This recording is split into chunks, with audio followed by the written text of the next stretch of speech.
well, I've got such a backlog of sets here that I thought we would do. I'll just turn the monitor volume down. I thought we would. I would get on with some repairs because I know this particular customer who is an end user, and as you know, we don't normally do end users, but we have been doing one or two over this lockdown period. And this is one of the reasons I don't do jobs for end users. So I've switched. I wouldn't be doing another video on yet another Rotel RVC240. But it's kind of so.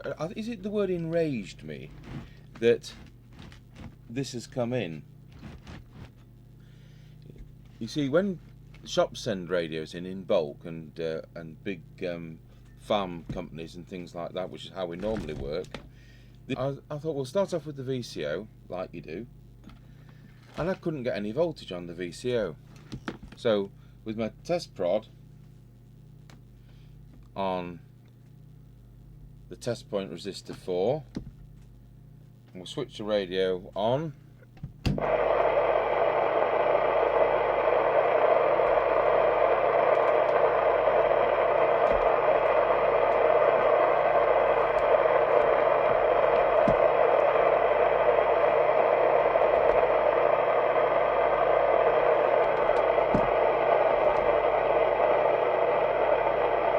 We've got 0.36 of a volt, so that's channel 40, that's channel 1, it's the same, going to transmit, it never shifts. So you start thinking, well, is there a voltage missing to the phase lock loop? You know, like, is the 5.5 volt rail missing from pin 18 or whichever it is? And when I look closer, there's actually no crystal. It should of course be a 10.24 oscillator crystal. So take the bottom off. I was talking about inexpert soldering last time, and there's a cat's cradle of junk and a hacked up board there. When I look further, there's some crystals tacked onto the channel 9 switch. So do I call the Ofcom to bring the confiscation pad, or what? Well, I'll see whether we can resurrect it. But whatever it is, which is bound to be illegal, and it's broken anyway. So what I've done is to recover the crystal. One of the crystals, the other was 10.0525. I'm going to get a calculator out because I'm going to have to demonstrate something which clearly some people don't know who are into illegal channels.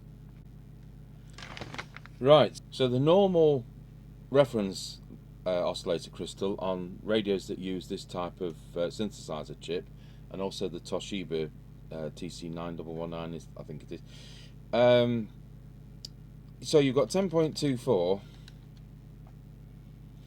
and if we add to that the IF of 455.455, we get to 10.695, which is the IF, the second IF, 10.695, not 10.7. So this crystal has been put in to make the synthesizer work wrongly and illegally to give it different channels.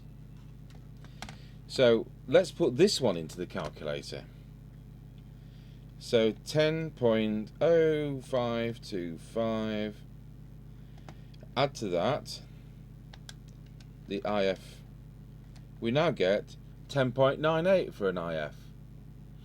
Now, because that is the reference for the IF on these radios and on a lot of radios, so instead of the IF now working at 10.695, it's working at 10.98. And the answer is going to be, yeah, it will receive, but it'll be a load of rubbish. So I don't understand why anybody would want to take a high-end radio, puts an illegal set of 40 channels on, so that it doesn't work properly. There you go. Absolutely bizarre. And I think in this lockdown period, this is now the 4th set that we've had to remove illegal channels from. So what we're going to now do, oh, and the fun part is I now need to rewire the channel 9 switch, which means we've got to take another Rotel 240 apart to look how the wiring's done, because it isn't clear from a circuit diagram, because you don't have a wiring diagram that says blue wire goes here and pink wire goes here. To work it out from the circuit diagram would take a very long time, so it's actually quicker to take another set apart. But you know, it certainly adds another hour onto the job, doesn't it? That's the customer's knob on the floor. Right, so back to what we're supposed to be doing, and we're on. We are supposed to be on channel 40. So I'll put my negative clip to chassis, which happens to be one of those coils, not the actual metal chassis. And its resistor 4 is the test point. The inexpert soldering is this coil. Somebody must have mashed it up, and perhaps this one's mashed up as well. And then they've kind of not unsoldered it in a very good way, and they've shoved in another one, and I'll show you that, and I'll show you what we're going to have to do about that. And it isn't just a matter of adding solder, it's a matter of unsoldering. So channel 40, the VCO should be 4 volts. So to accommodate this silly modification, it isn't. So let's adjust that.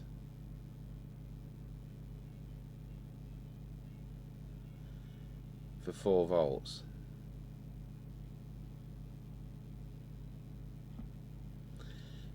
Okay, now we set the radio into transmit.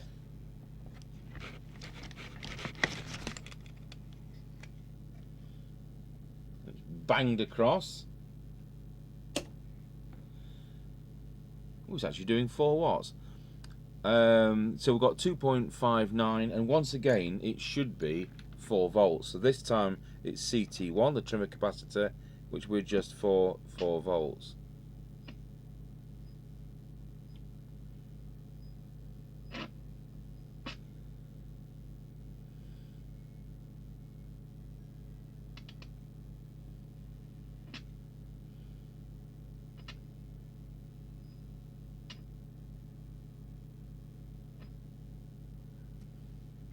So now we'll go back to receive, and we've still got 4 volts ish.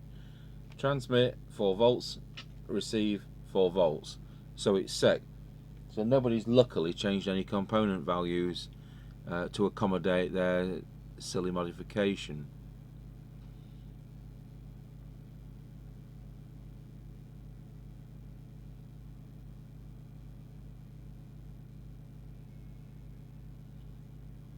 So now we move over to channel 1.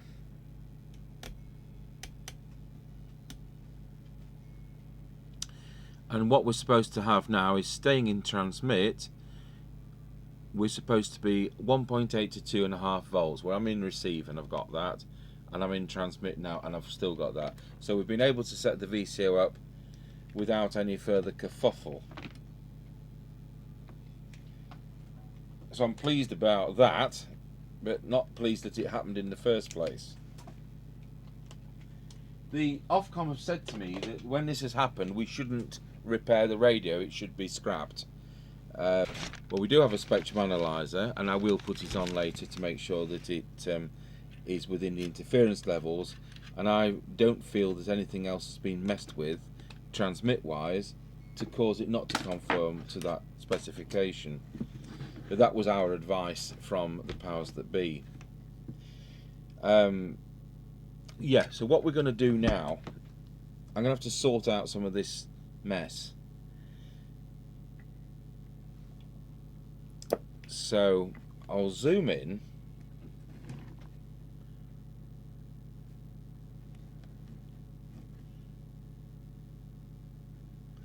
and that's what I'm up against.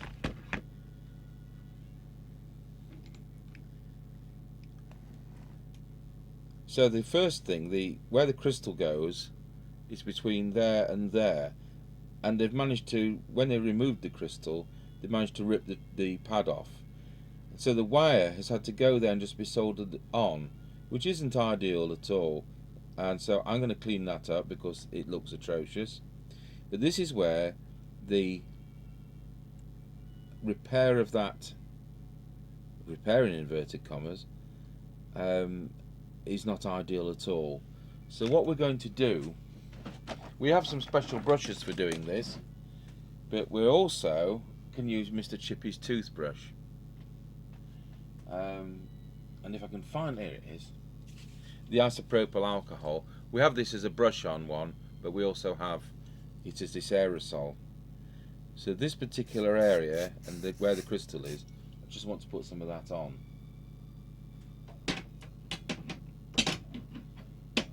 Now we have some proper brushes for this. They're £5.95 plus VAT each from RS. But there's no point in me demonstrating it with a £5.95 trade only RS brush. You may as well use Mr. Chippie's toothbrush. And the idea is, we actually put this in the dishwasher after every time we've used it, because what we don't want to do is to just put the flux back on the board. I want it to end up on the bristles of the brush. So that's neatly melting it away. There's another little bit in that corner. So we did defluxing of a radio before, and this is yet another example where we're defluxing it, and as somebody pointed out, it can cause rot to the leads. Although it aids in soldering at the time, it can cause rot to leads when it's left on. And these are 38 years old, and we don't want to encourage things to fail because they're a well thought of radios. And that's why I just find it ridiculous that people mess about doing modifications so that that set of illegal channels will never work properly.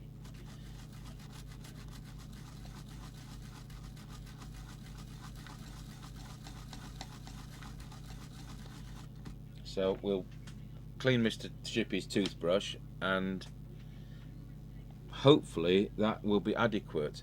So it doesn't. I don't think this needs resoldering. It's soldered okay. It's a bit thick, but I'm just going to look at that carefully and just see whether we do need to.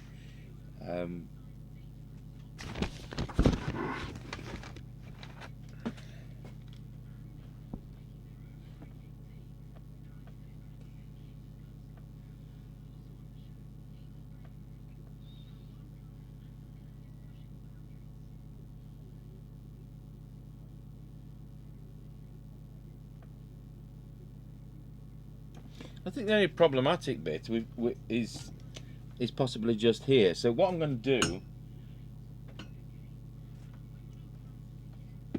talking about inexpert soldering, and my soldering line is filthy.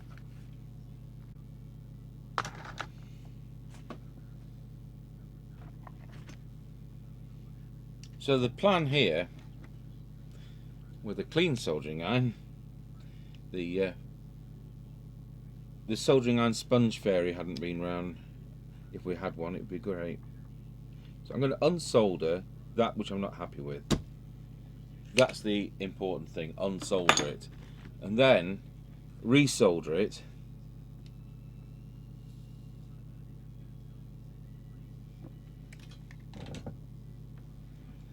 And hopefully that's nice and bright. And once again, we'll make sure that the flux is cleaned away on what we've done.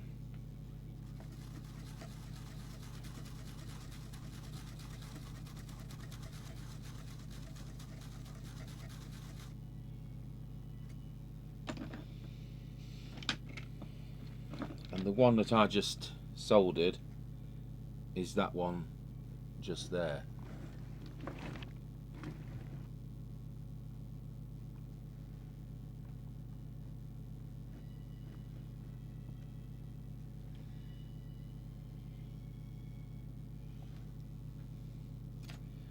So hopefully this will now live, and we'll carry on with the tune-up.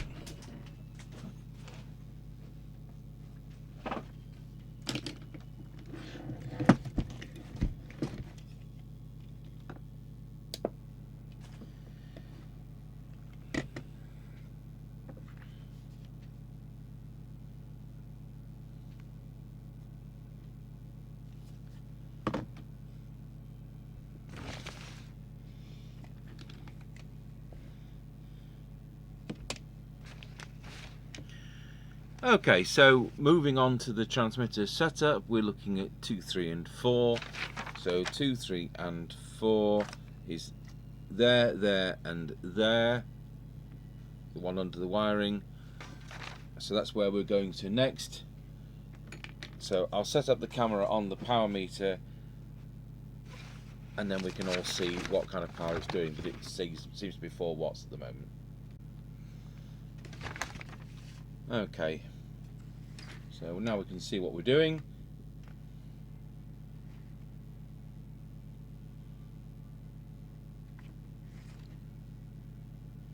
I'll select channel 20.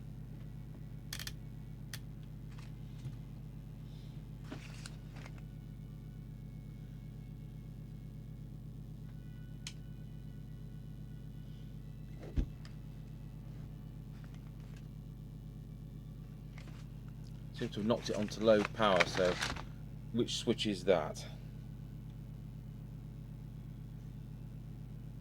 There we go. That's more like it. It's actually doing 4.5 watts now. I've tuned up the VCO. So we need to peak T2, 3 and 4. So there's T2. T3 and T4,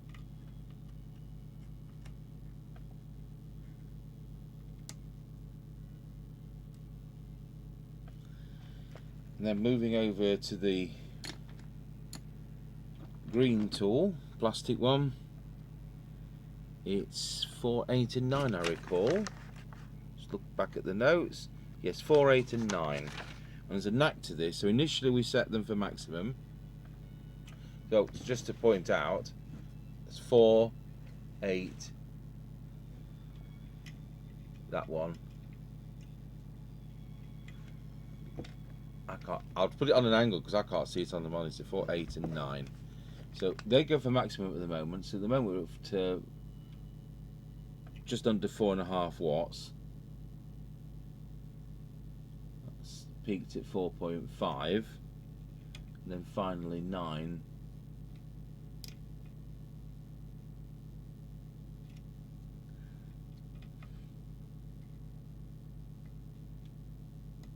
About 5.1 there. So now what we're supposed to do is I want you to turn L4, which is the first one, clockwise to obtain 4.4 watts. So clockwise for 4.4. We've now down tuned it to 4.4, and then what they want you to do is rotate L9 counterclockwise to obtain 3.8. Well, we're not setting it for 3.8, we're setting it for 4. Of course, when they're doing these in a factory situation, they've got to make sure they conform. So there we are, spot on the 4. And the way that this is done is so that the power tracks correctly over all 40 channels. So we should be pretty close by doing it that method. Here's channel 1. So channel 1 is 4 watts and the minutest little smidging over. Channel 40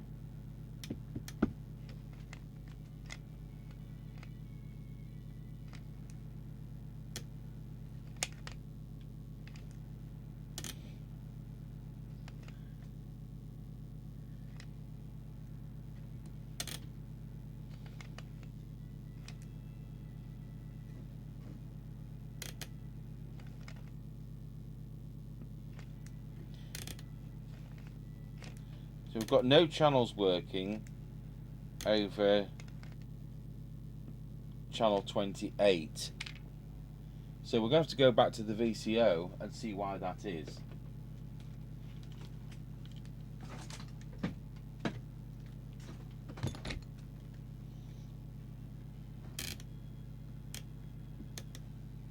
So whether or not we're on a false lock point, which can happen.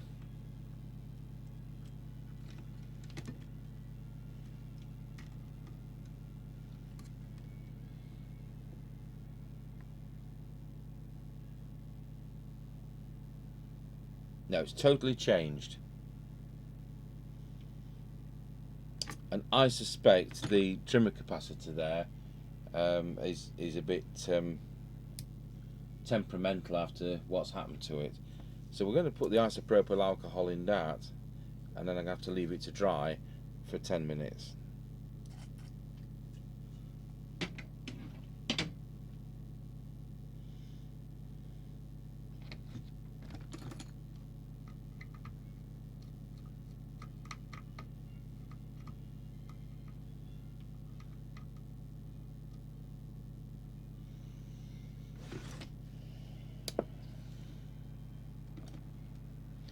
And because we haven't got 10 minutes, what we're going to do is to move on to the receiver.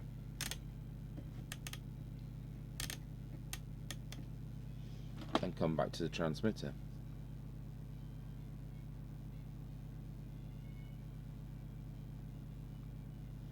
So we'll just check that on receive we're in lock somewhere.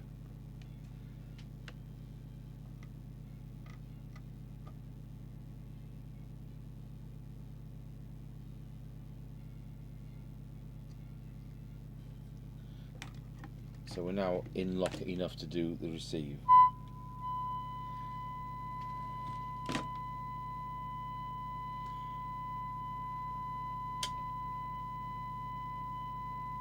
So we're going to start by moving the camera so you can see the oscilloscope, and we'll get the detector set for maximum recovered audio.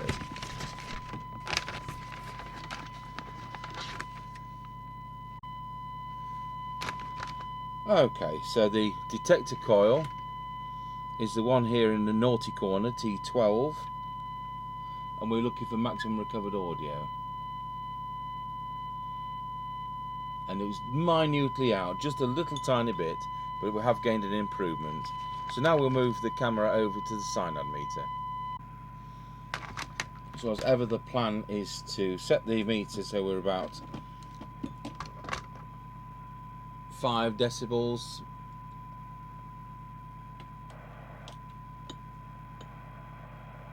It's not receiving badly, but I'm sure we can improve it quite dramatically.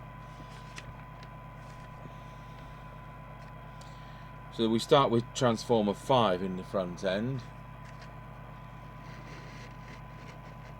and that is the one which is under that wiring harness. So just move that, you can see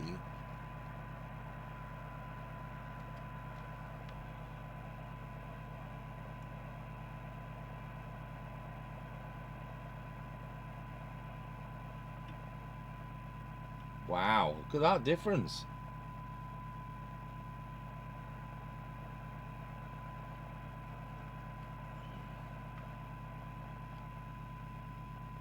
And again.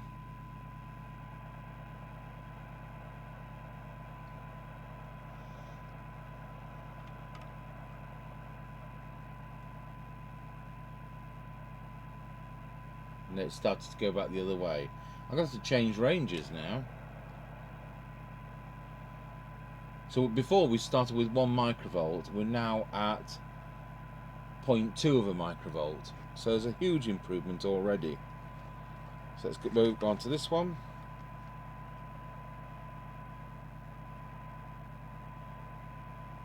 No, that didn't need adjusting. And this one.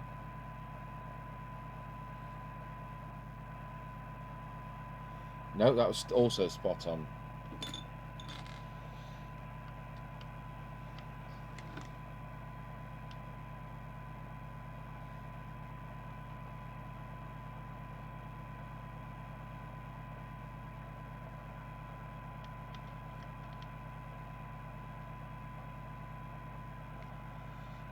No, it seems like the only one which had been messed with was that. So we'll just now go back to that one.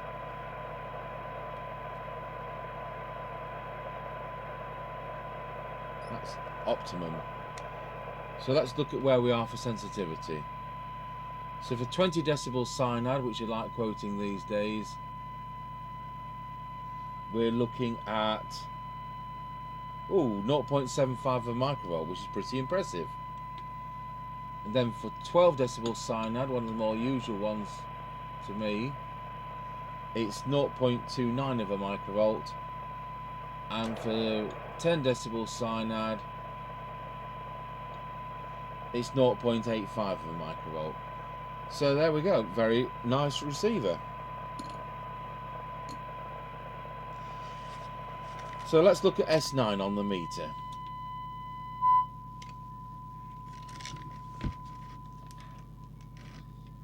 Oh, get rid of the camera 3. So it's pegging the needle, and in the UK CB radios at 100 microvolts for S9. So the adjustment for that, I will have to look back at the notes because I have a memory like a sieve.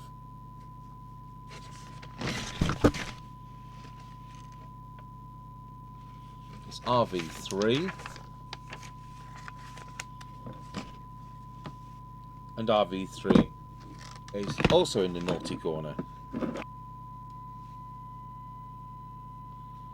So there we have it with RV3 there in the naughty corner.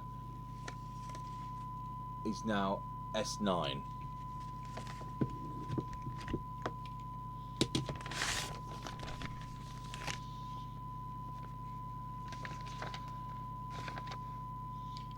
So let's look at the squelch performance.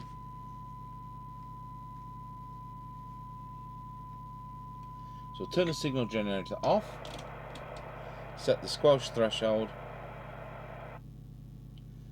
and switch the signal generator on. So let's see when it comes in. It's coming in at 1 microvolt. So let's turn the squelch to full and see when it comes in now. 1 microvolt, 3 microvolts, 10 microvolts, 30 microvolts, 100 microvolts, 300 microvolts, 1 millivolt, 3 millivolts, 10 millivolts. Well, it never comes in. So I think it's the one just there. We'll just check. Squelch is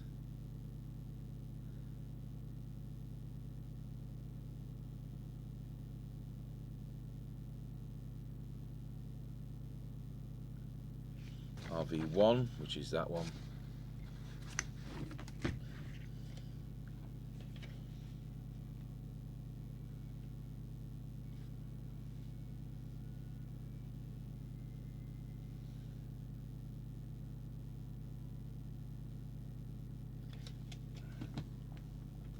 So I need to adjust this so it's coming in at S9.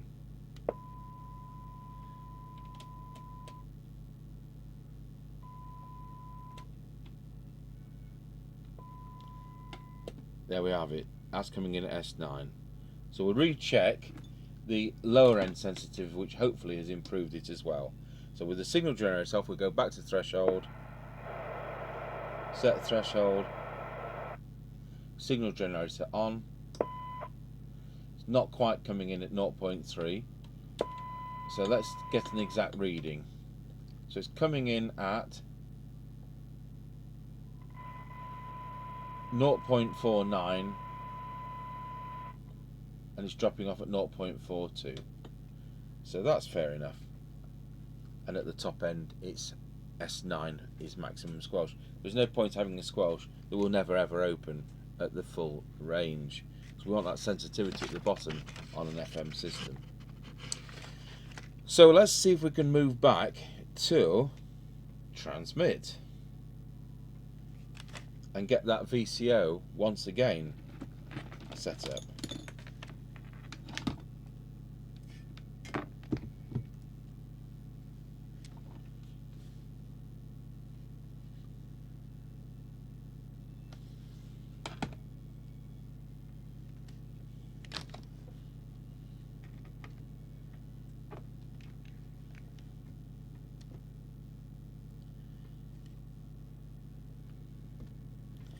So we want channel 40.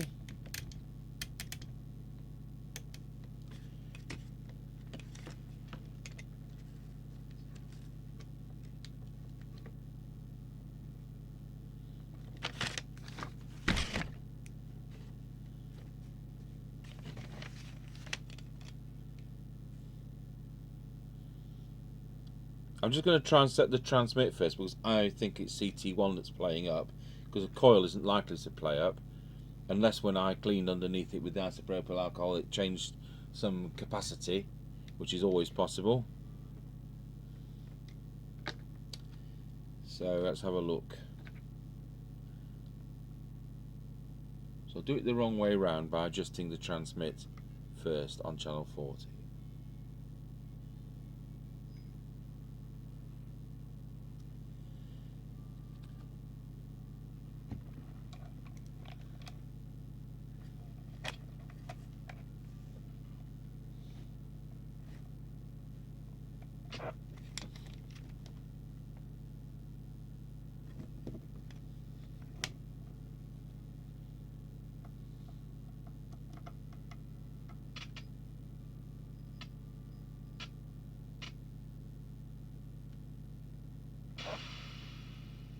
Okay, so we have got it transmitting on 40, so we'll just I just don't know why this has changed so much, but let's do it.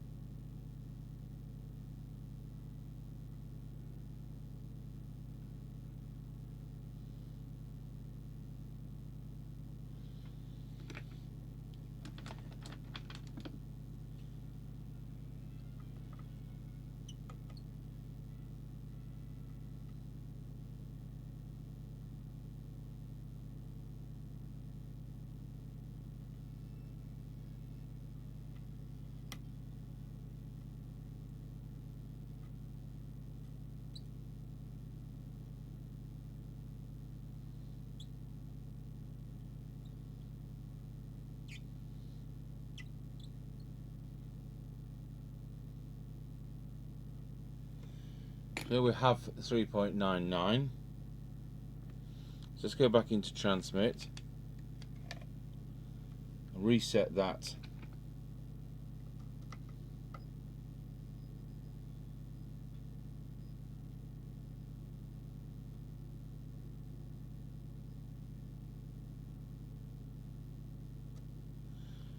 So 4.03, 4.01, 4.03 transmit, 4.01 receive. Let's go and check channel 1.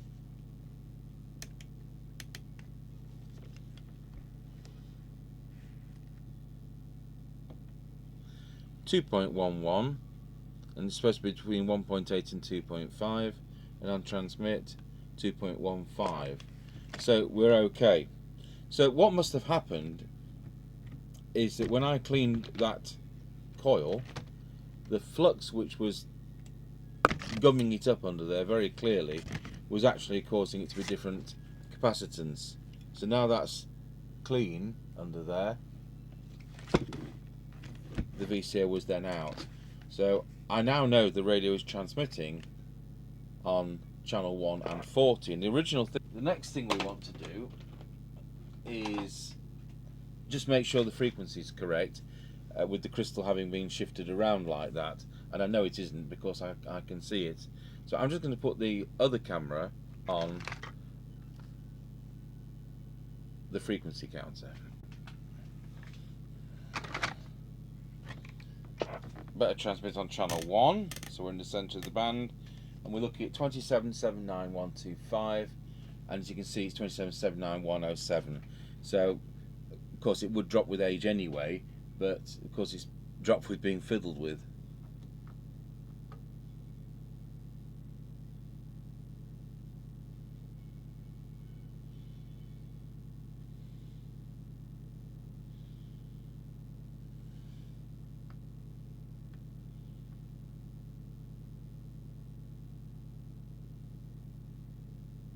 It's just slightly high, which is where I want it to be. So that's great. So now let's look at the... I'll go back to the other camera.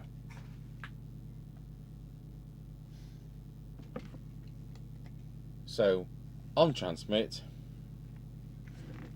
and it's pegging the needle.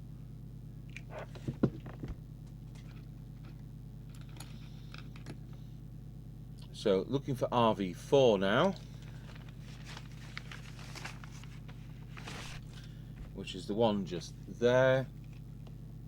We'll adjust that so it actually reads 4 on there.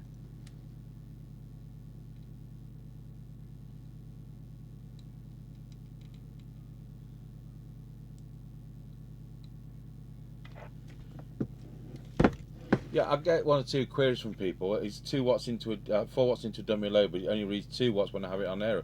It's relative SWR. It doesn't relative power. Sorry, it doesn't mean very much at all.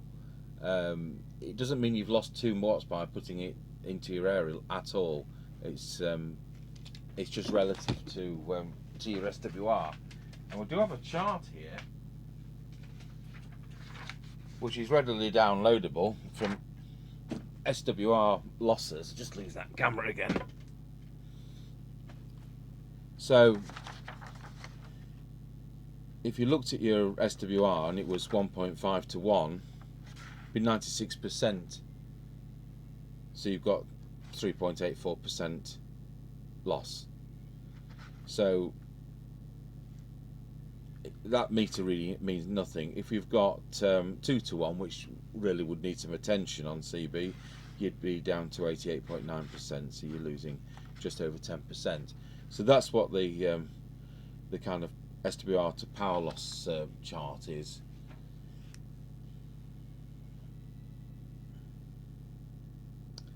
So the next thing I want to do, we'll bring that camera back, is see if low power, which we know definitely works because I inadvertently flicked it with it not having the front on because of the situation with having to rewire that channel 9 switch behind the scenes later. So we need to, it's the second one in, so we'll switch that there, and we should have 0.4 of a watt. It's 0.32 of a watt, which is pretty close, but I will adjust it, and it's the preset just down there. So that's super, that's working. Switch that back to high power, and then we'll check the deviation. We'll use the little oscillator that I have here.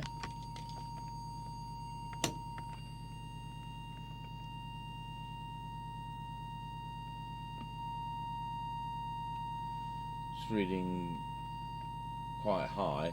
Wallow, it's reading just over 3, so we do need to drop that.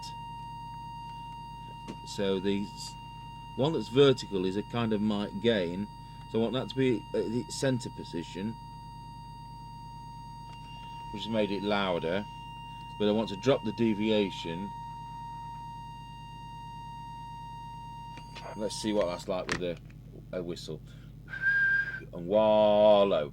Yeah, we're about 2.2, just over 2.3, something like that as a maximum. So that's where we want it to be.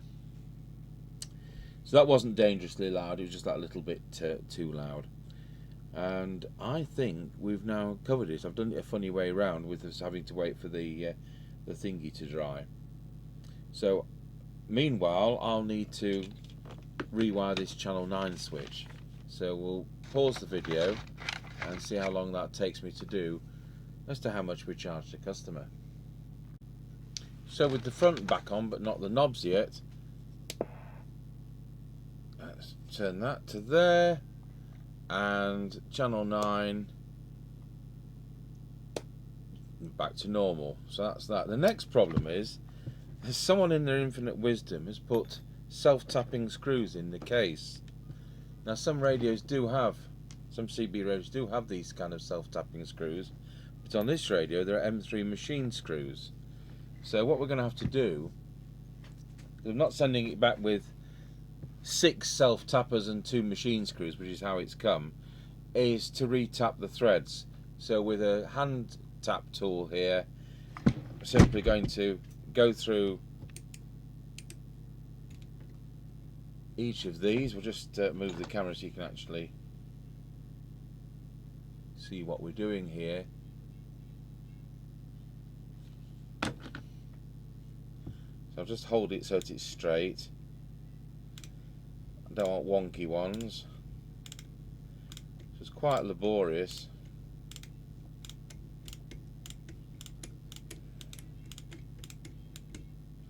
And then we can just hopefully pull that back on its ratchet.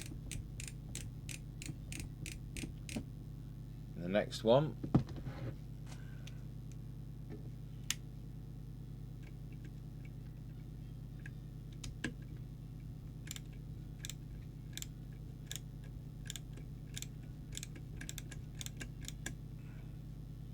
I'm just hoping I don't get to one that the tap just falls into. Right, well that's 4 done, so I don't want to watch an eternity of that, so we'll just pause it.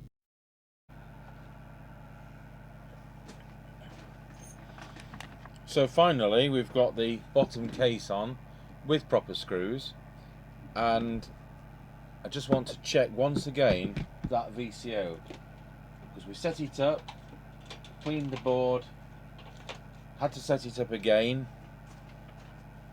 So now an hour later,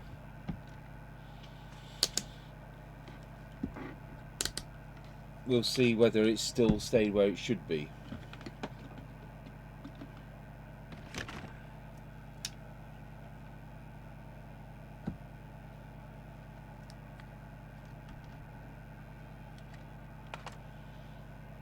So we'll put it to channel 40 once again. We should be 4 volts ish. So we've got 310 now. Transmit should be 4 volts ish. It's 106.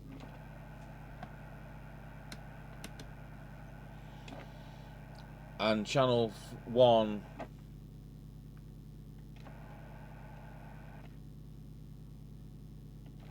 no. So we're going to have to reset this again.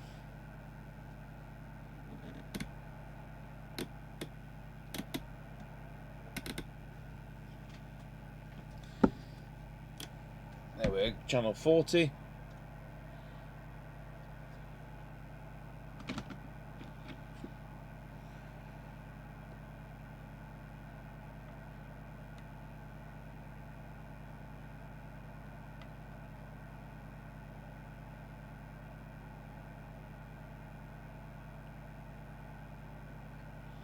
There we are, 4 volts on receive, going to transmit 1.65.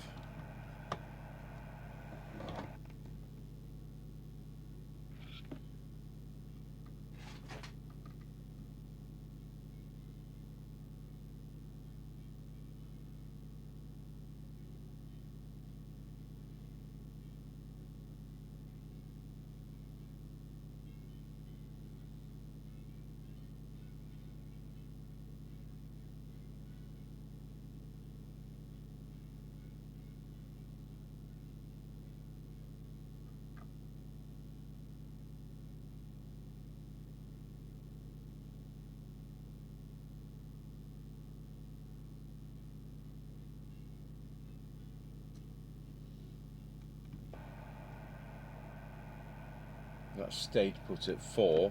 Now we'll just go down to channel 1. And we're within the limits there. And are we on transmit? Yes, we are. Well, I'm going to wait till we've had lunch. It's, what time is it now? It's about 11:15, so this will have to stay on the bench. I'll leave it on. It may be that the isopropyl alcohol is still drying.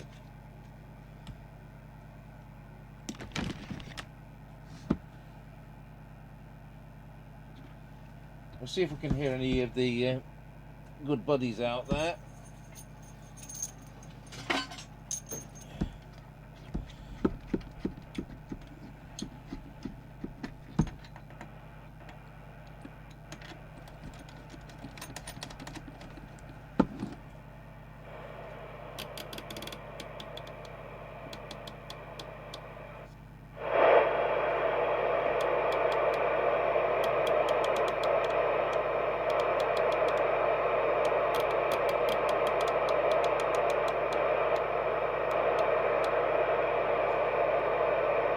nice and quiet in the middle of nowhere.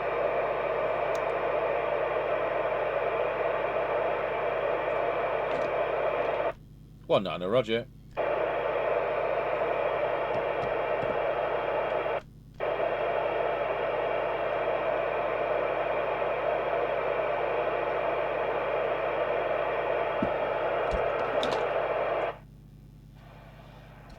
Okay, that's brought now to another snag.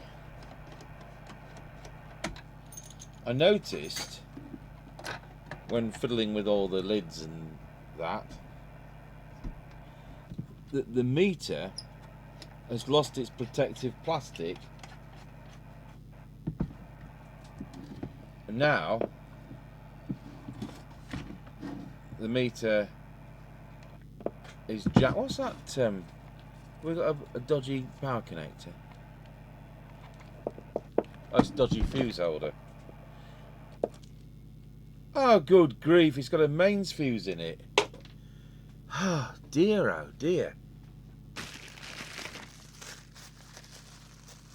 Yeah, mains fuses in the UK are 1 inch.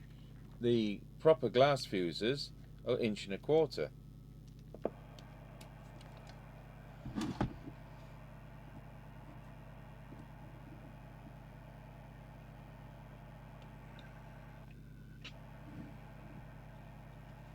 So it's the needle's jamming. I don't know why it's jamming, but it's got no protection from the ingress of dirt. So, well, I'll take this radio apart again.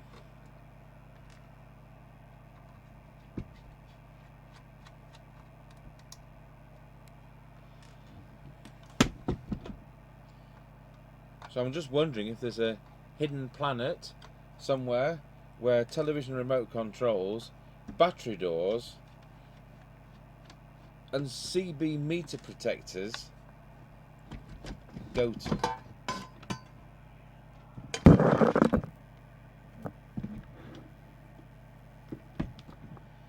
So if you look, let's try and zoom in on that. In fact, we'll turn the rig off.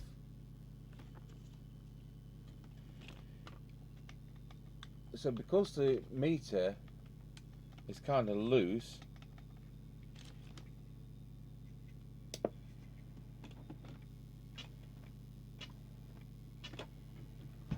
it has times when it's going to jam. So I'll see if there's anything I can do about that. I certainly can't magic up a protective plastic from somewhere. So I'm coming back to this 4 hours later to once again check the VCO, see whether it's drifted or what. I'd hate to have to come back to this tomorrow because it means we're holding up this bench on this radio.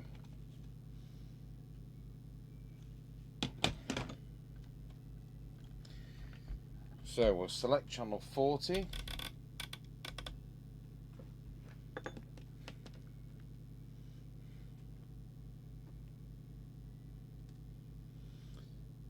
.49, that's okay. It's not 4 though. Transmit 3.18. So once again we'll just touch that up.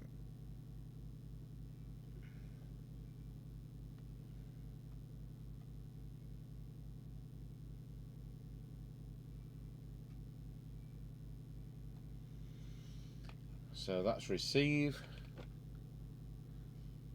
That's transmit.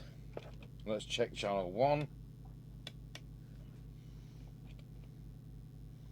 That's transmit. That's receive. Okay, I'm happy that's not moving now.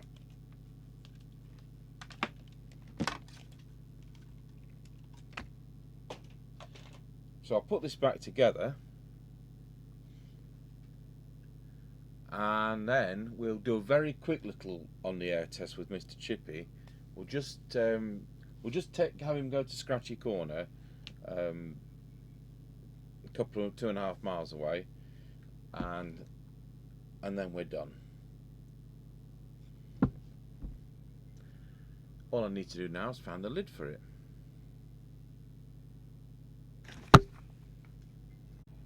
So with it back together, we'll just pop it on the aerial. I do all the cunts that are usually on the run. Put them on fucking lockdown. Did you send speak to your little?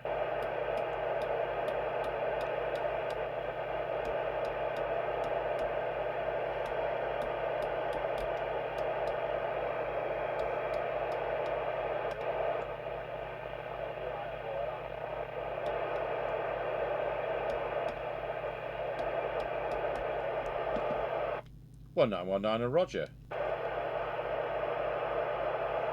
Oh well, we still don't get any Rogers, and it sounds like there's a bit of a lift on. The customer said to me, I said, this thing's ended up with 80 channels, and it's a lot of work to undo it. Can you shed any light on that? So he bought it second hand in the 90s, and he says he had a couple of friends who had got radios with illegally added channels, and he was always kind of what's the word?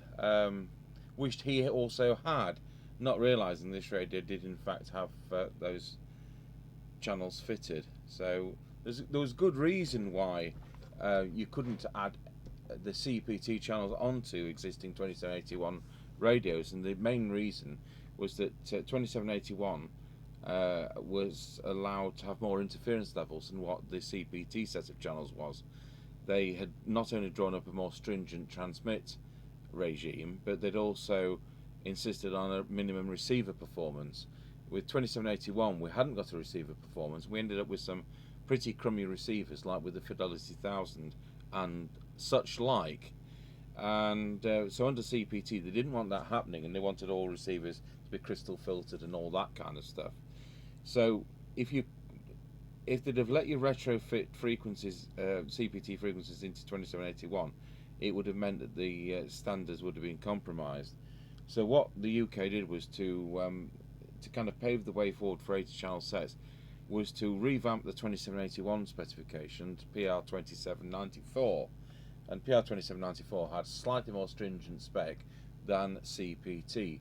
That then paved the way for PR2797, which of course was the 80 channel one, but then come 2001 we had the CE multi-norm spec allowing you know, the 80 channels plus that were permissible under that regime. So yeah, that was the thing. And what is so sad is the person who had this in the 90s has never had the performance out of it it was capable of because of that modification. And had he known about it, and had he switched to CPT channels on here, it would have been really crummy received performance, as that IF was sent way out of what it was supposed to do. So there you have it, the Rotel 241's again resurrected and back on the 40 channel 2781 format. So we'll do a little test with Mr. Chippie, and I hope you've found that interesting of how to get a radio back off the scrap pile. So we're going straight over to a bit of an on-the-air test. We normally do these with a camcorder, but the camcorder format is incompatible with the format on the edit suite here on the other end of this bench. So we've used camera 2, which we normally do use the on the Marconi power meter. I've repositioned it. The lead just reached so that we can see it on the bench. So I'm going to go on to channel 31, and hopefully Mr. C is out there. All I'm going to do is ask him to go to Scratchy Corner and come back, because we know the radio is going to work, but I just want to prove that it's set up right, having had such a snag with it with the illegal modification. So here goes, let's have a look. Tango 21, Mr. Chippie, you out there? Tango 21, receiving loud and clear. Excellent, likewise. Roger that, Ram, descending towards the end of the lane. Roger, got you at the end of the lane.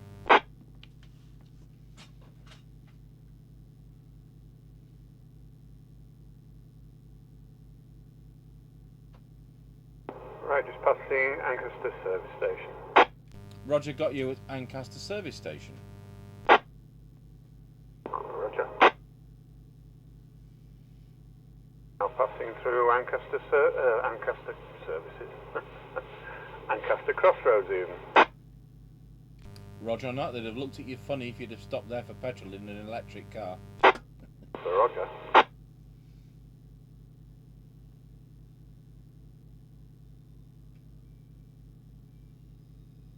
Right, just going over the top of the hill as we go down into Wilsford. Roger got you going over the top of the hill. Roger.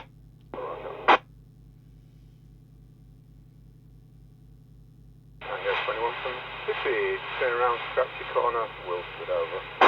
Roger, I've got you going around Scratchy Corner at Wilsford, and this radio is a full 4 watt output over. Yeah, you give me a nice signal on, there's just a bit of surface noise on it. Okay, Roger. Well, I'll leave it at that as far as this goes. So I'll see you back at Tango Towers. Roger that, 10-10. 10-10. Okay, so that's all we needed to do. I said I didn't want to do another Rotel 240 video.